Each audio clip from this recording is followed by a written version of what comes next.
Good evening and welcome to Arrol in Cardiff.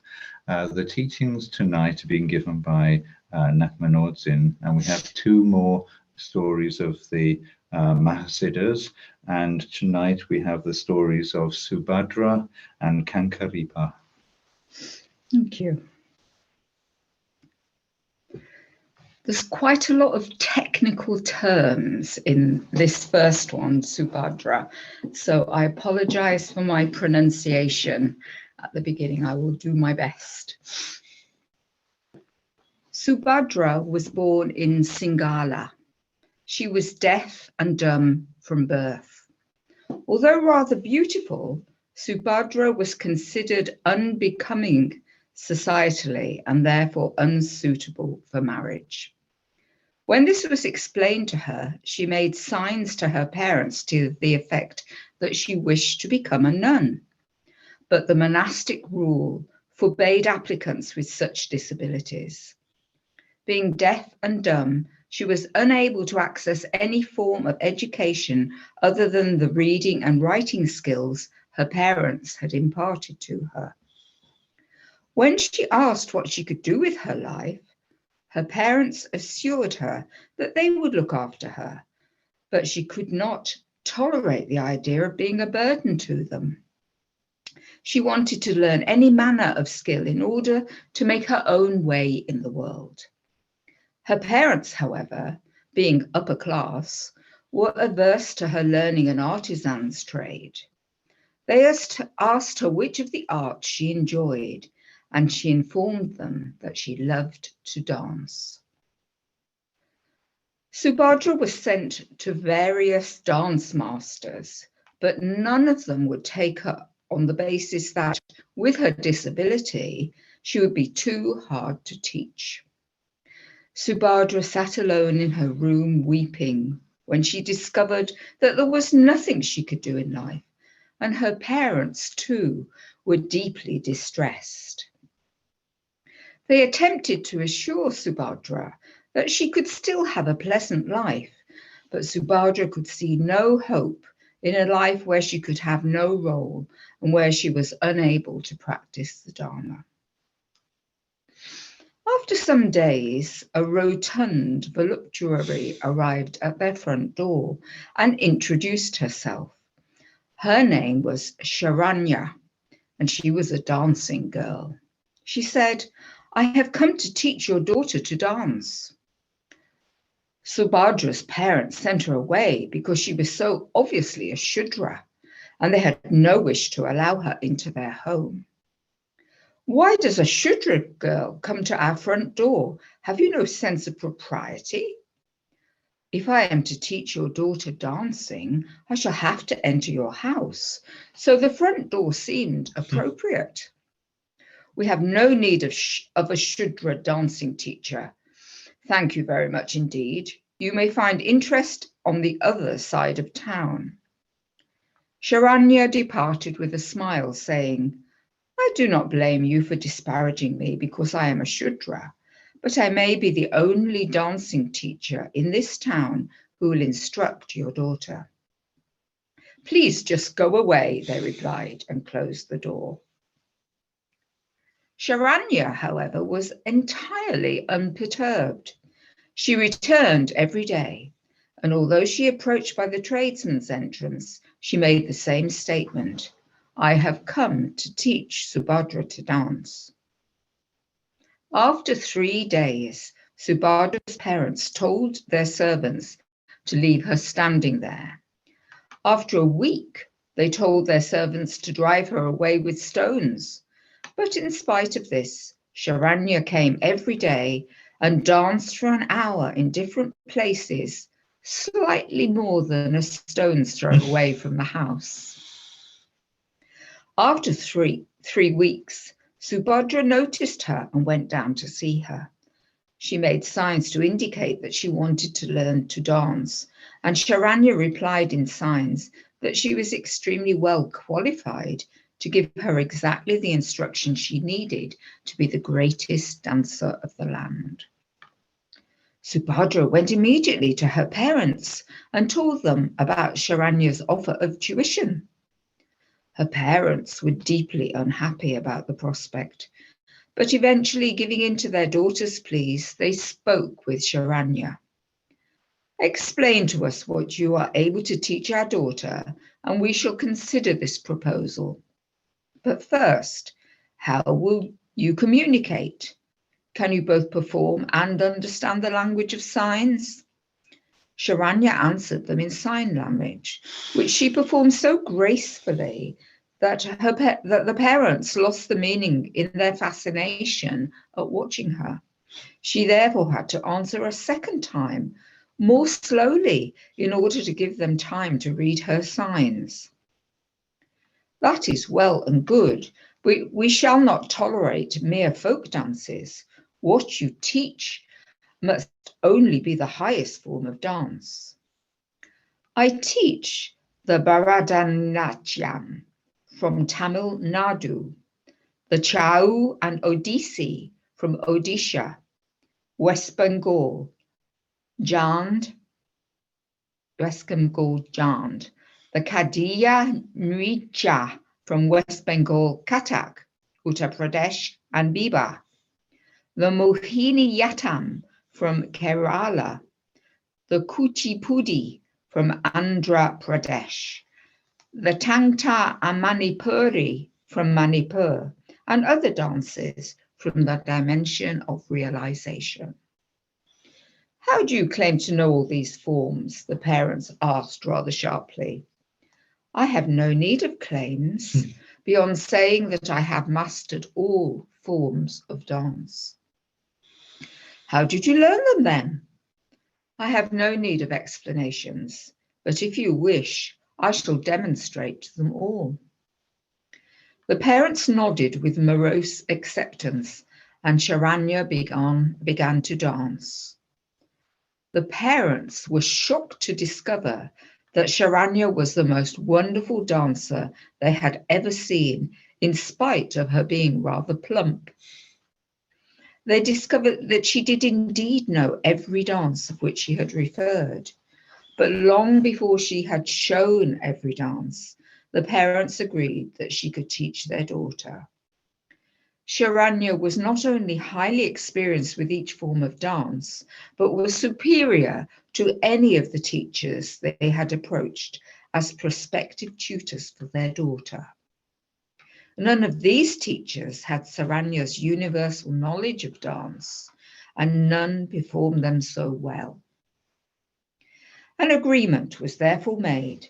As long as Sharanya always entered the house in secret by the rear entrance, the servants were bound to secrecy, and the tuition commenced. Firstly, I shall teach you the Bharatanatyam. This is the subtle and sophisticated dancing art of Tamil Nadu. It is, visually, a dynamic, earthy, yet precise style. It contains a variety of movements, with an emphasis on striking the floor with the feet, combined with leaping and rotating. The fundamental postures are balanced positions with elongations that provide a linear quality.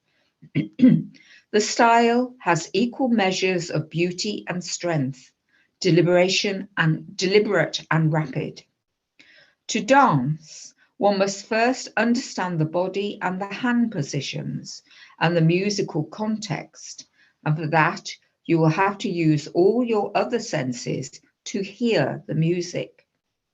Rhythm is the vital essence of dance, which entwines body and melody. Understanding the nature of dance is understanding the heartbeat of dance. It is a practice of communicative awareness. The hand positions in Bharatanatyam frame the body in symmetrical lines. There are positions where the hands are stretched above the head, positions around the body, and positions that are stretched downwards. The symmetrical patterns formed around the body describe the relationship between the inner space of the dancer and the outer space of the phenomenal universe around her. Watch as I demonstrate. Imitate the movements of each phase after me. Sharanya taught Subhadra in this way for a month. She was proficient within a week, but by the end of the month, she excelled all expectations. So Sharanya went on to teach Manipuri. Manipuri requires great restraint, but without arresting fluidity in movement. No matter how intricate or vigorous the dance, the regulation is perpetual, and through this, you display ceaseless ease of movement. This, however, must always be understated. There's no sharp angularity in any movement. Each movement merges into the next, creating the sense of timelessness. The smooth flow of the movements results in the fluidity and continuity of body, line, and mood. The style is never aggressive. It is affectionate, yet reserved. Overstatements of mood through facial expression would ruin the dance. All movements, whether horizontal or vertical, are spherical and pour from one rounded movement to another, forming spirals. The hands and wrists must move with marvelous suppleness. There is no conclusiveness to any movement. Every movement is based in strength, yet the greater the strength, the greater the need for command and discipline. Your power as a dancer is not a force which is expended, but a force which is encompassed, pulsing and replenishing its source. The observer who lacks awareness will often fail to perceive the cogency and splendor of Manipuri. Sharanya taught Subhadra in this way for a month. She was proficient within a week, but by the end of the month, she excelled all expectations. So Sharanya went on to teach Odissi. Odissi is a lyrical style of dance which adheres to physical norms that are significantly different from those of other dance forms. Its subtlety is essential, and the body postures are not merely factors in the lexicon of the style. A posture by itself can communicate a meaning, and each movement can be a teaching in itself. Torso movements are a speciality of Odissi and correspond directly to the positions and movements of the lower half of the body. The lower limbs remain steady in relation to torso movement. The hips do not move, but rather the upper torso gently undulates on a vertical axis. The head moves in contradistinctive directions with respect to the torso. The movements in Odissi are lyrical due to the spiral nature of the style. The neck movements follow the natural tilt of the head in relation to the angle of the torso and maintain a central line with that of the upper half of the body, with the neck moving laterally rather than being tilted. The hands move around the frame of the body in various ways. Circular movements and semicircular extensions of the arms moving upwards or downwards from the breasts to the sides. So like this, one hand is placed above the head, encircling, while the other hand traverses the line of the leg. Like this indicated Sharanya. Oh, that's got the wrong name. Indicated Subhadra. Yes, that is perfect. You see, dance is an expression of your joy in movement. Odissi is based on a wealth of techniques and abounds in cryptograms handed down over many centuries.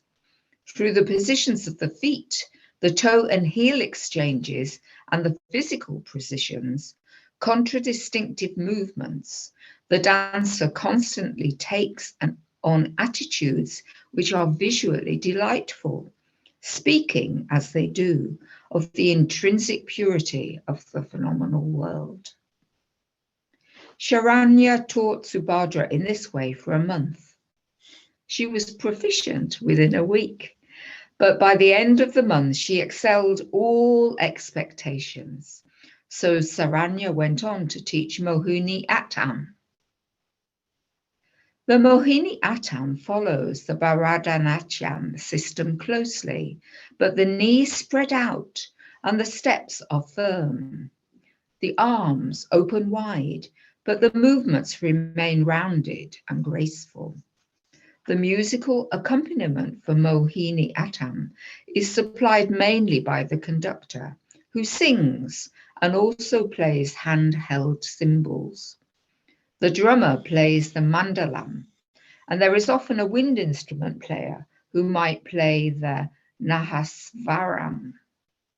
Now you'll have to watch these instruments in order to see how the music develops, and this will take great awareness. Sharanya indicated, again, that should be Subhadra. Subhadra indicated that she would ask her parents to hire musicians, and they agreed. 3 musicians were always there when Sharanya taught Subhadra, and she began to concentrate on hearing the music with her eyes. You will also learn to hear the drum with your feet, because the sound will be felt in the floor, even when the floor is made of marble. Sharanya taught Subhadra in this way for a month. She was proficient within a week, but by the end of the month, she excelled all expectations. So Sharanya went on to teach Kuchipudi. Kuchipudi is the impeccable balance between 3 nrita, nritya, and natya. Nritya is a rhythmic sequence that concludes a song or a verse. Niratyas are rhythmical passages followed by alternate interpretations. Natyas are complete dance drama stories. Unlike Bharatanatyam, Kuchipudi employs undulating hand movements and rapid tempo. The deployment of Laya, Tadava, and Abhinaya is important and must include 3 steps. It begins with facial expressions and eye movements, followed by hand gestures, and ultimately movements of the entire body. Kuchipudi concerns gestural language, which is often difficult for the uneducated to understand. But you will learn to speak with gestures that communicate to everyone, whether they have learnt the gestures or not. Is there then some advantage in my not being able to hear or speak? Certainly, Subhadra. That is why I sought you out. You have both the desire to dance and the desire to practice Dharma. Because you cannot hear or speak, your mind is less congested with concept. You understand how to speak and hear in signs, so eventually the phenomenal world will be a communication to you and from you outward to all phenomena. Subhadra derived great joy from her dancing lessons, but felt an enduring disappointment at being denied both marriage and a spiritual life. When Subhadra expressed this to Sharanya, Sharanya revealed that she was a Tantrika. She was the Mahasiddhas Sharanya, the corpulent dancing girl, and therefore there was no obstacle to the practice of Dharma. There was also no obstacle to her finding a husband, but that would have to wait until a future point when it would prove entirely appropriate. Subhadra learnt the intricacies of classical dance with great ease, and within a year she became highly accomplished. Being deaf and dumb, there was little in life for her other than practicing her art in most of her waking life, and it was not long with the teachings of Sharanya before she found herself dancing in her dreams and mastering the practices of Milam and Gulu. When Subhadra accomplished the entire range of Sharanya's teaching, Sharanya told her she was ready to be presented at court, where she would, without question, be accepted as a royal dancer. Subhadra's parents were doubtful, especially when they were informed that they should mention Sharanya as having been Subhadra's dance teacher. But having witnessed Subhadra's dancing, they felt they had no choice but to make the approach to the royal court of Indrabhuti. Indrabhuti, the Mahasiddha monarch at whose court Subhadra was to dance, knew the name Sharanya immediately. He also immediately recognized Subhadra's capacity for non-dual realization in witnessing her dance. He thus summoned her to his private chambers and gave her transmission of the druptab of uniting stasis and movement. She engaged with this practice immediately and recognized non-duality through dance. She lived at the royal court as a dancer for a year, but then Indrabhuti summoned her parents to the palace and explained that their daughter had attained non-dual realization and should take the life of a wandering yogini. She will never want for food or shelter, and she will be of great benefit to those who cannot easily understand Dharma. Subhadra's parents were distressed, but knowing that Indrabhuti was their Raja and also a Mahasiddha, accepted his decision with grace. They bade their daughter farewell, and she left the palace so entirely joyfully that her parents were happy with their daughter's fate. Subhadra roamed throughout India, teaching through dance, but only those who were not fixated on the intellect. Many uneducated, illiterate, unsophisticated people were thus able to comprehend the highest levels of Vajrayana directly through experience. After a year of solitary wandering and giving transmission performances, she wandered into a charnel ground to dance for the animals there. No sooner had she begun to dance than she saw a yogi, the Mahasiddha Kankaripa, the bereaved lover, and took him as her consort. Kankaripa recognized her immediately as the mirror image of the Dakini vision of his dead wife Padmini, whom he had visualized before he came to be known as Kankaripa, the corpse Siddha. So now we will read Kankaripa's story.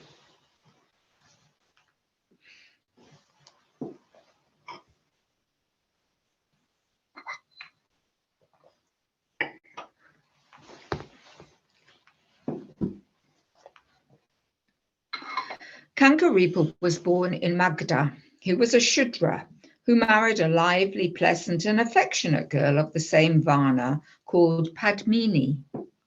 They settled down to an extremely happy married life together and enjoyed each other's company to the full.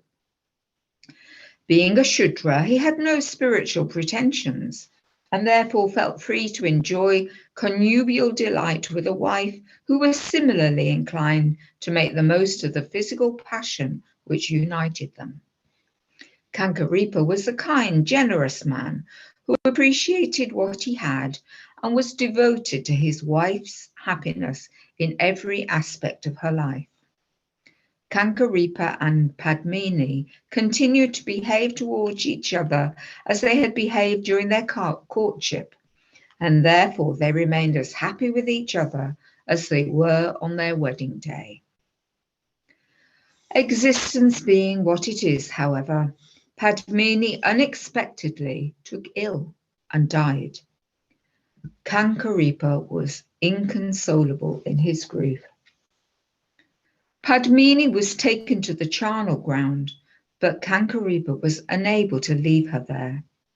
He sat with her, keeping a constant vigil, lest beasts of prey should eat her. The poor man wept sporadically, but no matter how much he cried, he never came to the end of his tears. It was then that Mahasiddha Jalandhara came into view, riding his camel as ever.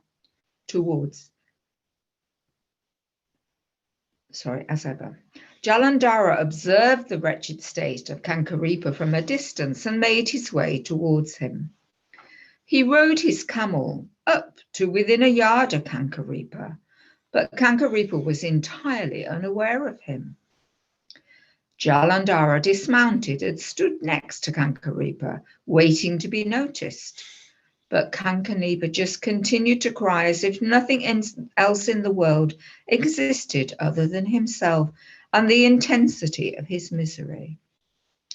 Once Jalandhara had observed him for a while, he asked, "Dear young man, why are you sitting here weeping next to the corpse of this woman?" Kankaripa was so absorbed in his grief, he didn't hear Jalandhara. "Hey, young man," Kankaripa repeated at greater volume, "why are you sitting here weeping next to the corpse of this woman?" Still, Kankaripa heard nothing. So Jalandhara had to shout, "Hey, you, young man, I said, why are you sitting here weeping next to the corpse of this woman? You look as if you've been here for days, yet you are no yogi." Kankaripa finally heard, but could make nothing of the words he'd heard, so Jalandhara had to repeat himself a fourth time. "Hey, you, young man, I said, why are you sitting here weeping next to the corpse of this woman? You look as if you've been here for days, yet you are no yogi. I'd be mightily obliged if you would answer me." Kankaripa stared at him and was only able to say, "This is Padmini, my wife. She has died, and there is no use in my living on any further." "Yes," sighed Jalandhara, "it is a great sadness, but everyone dies sooner or later. Didn't you realize that? My parents died when I was 6 years old. That was sad too, but I continued to live." "Yes," wept Kankaripa, "but we loved each other so much." Jalandhara shook his head sadly. "Yes, I can well imagine. But if a bride and groom give each other flowers at their wedding, one will take flowers to the other's grave. You must know this. Birth is a terminal illness, is it not? If this is samsara, then it is better if I died too." "The fact that we are born and die is not samsara, young man. Samsara is the fact that we want it to be otherwise and try to convince ourselves that it is otherwise or that it can be otherwise. And as to your dying alongside your wife, that would be of no help to you or your wife. That would merely cause you to be reborn in an ever-repeating mess, in which finding Padmini would become ever more hopeless. Maybe it is time you practice Dharma, you know. This would be a good opportunity." "But what is the purpose? If Dharma will not bring Padmini back, what use is it to me?" "Certainly Dharma will bring Padmini back. Why do you think I am here talking with you, if not to help you with your difficulties? I'm not doing it for the good of my health or something. Then I will practice Dharma.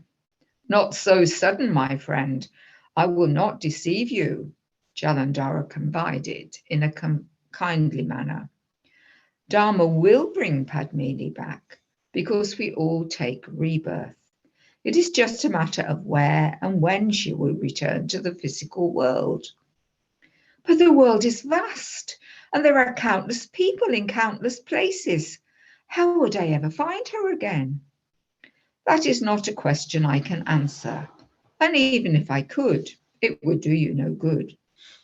So what can you tell me that would do me good? I can tell you that finding does not always come from searching. But what other means is there for finding other than searching? There is no way in terms of how you would imagine a way to be. You see, even if you could search the entire world, you might only find her at the point of your own death. What is this way that I cannot imagine? Embodying Dharma.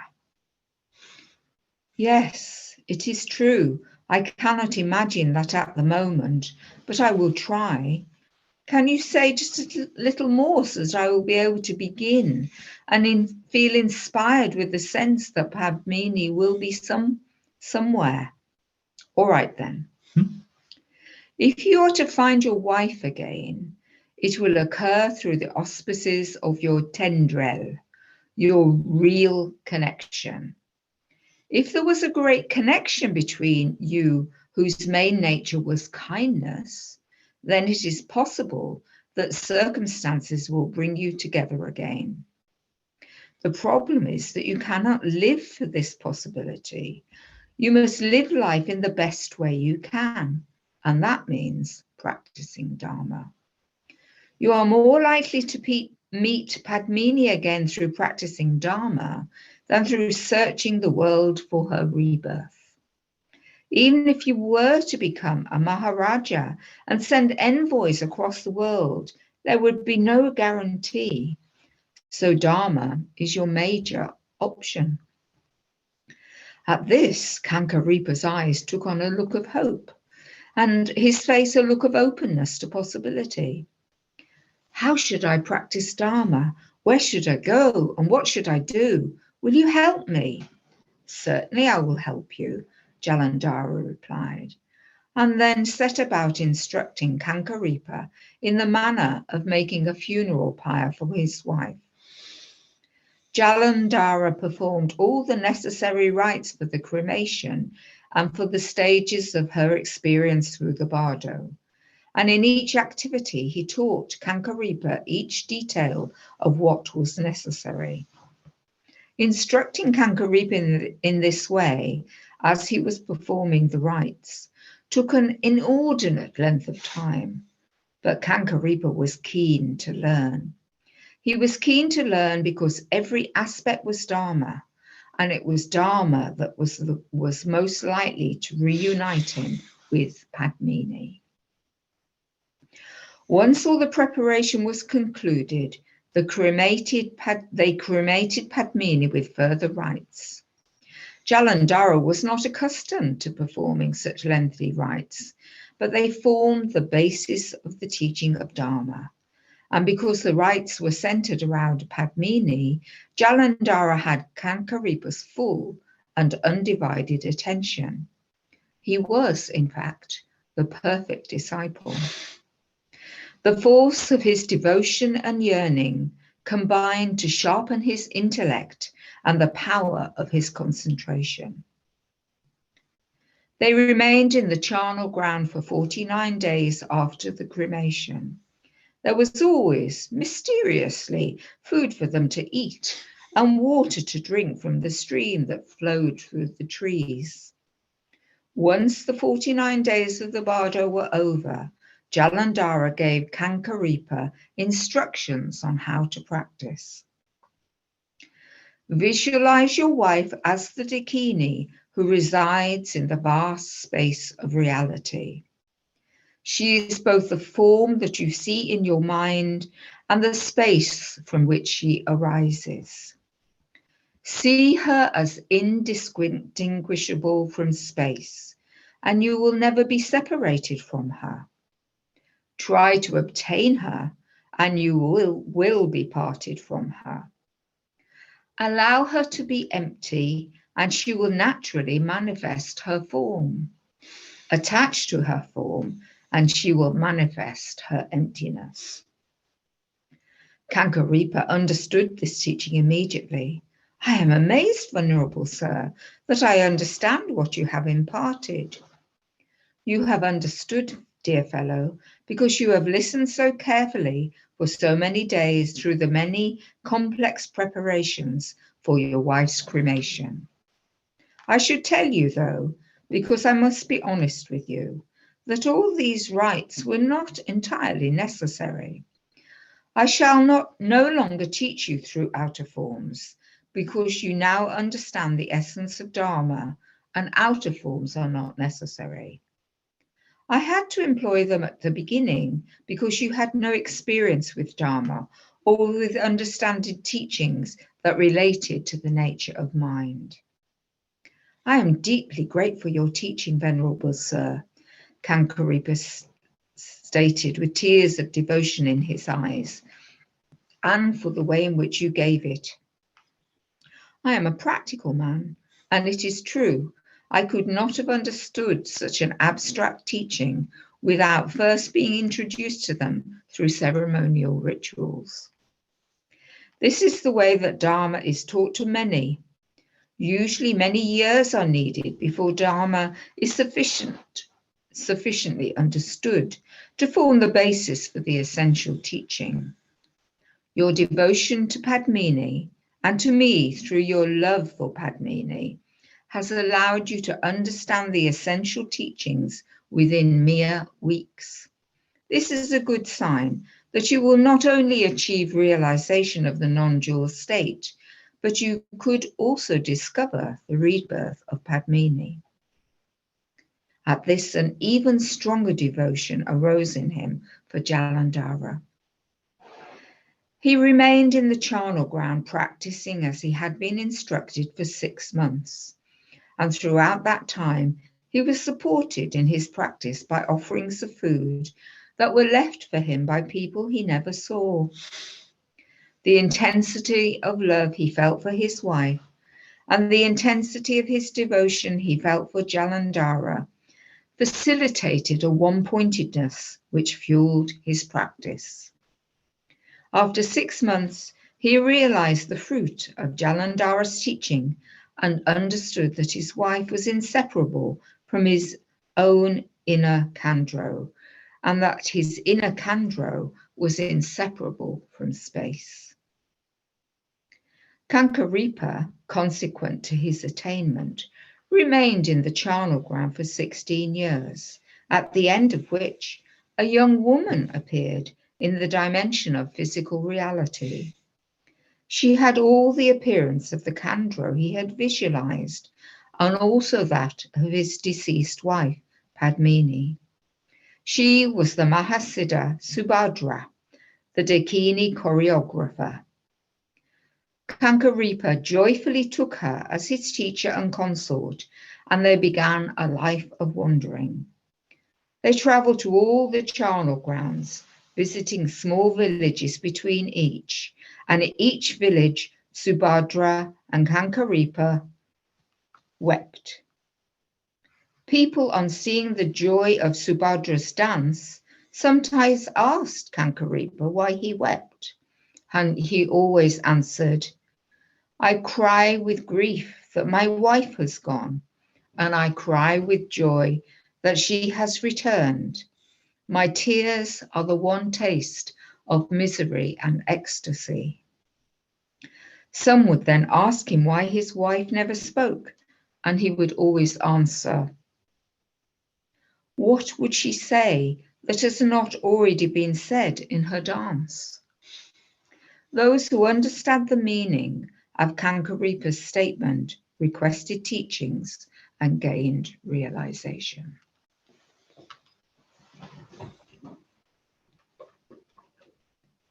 So I think those are two very nice stories. Yeah, absolutely splendid. Mm-hmm. I love the way that there's no problem in terms of health or tragedy in terms of one's life that cannot be an aspect of practice.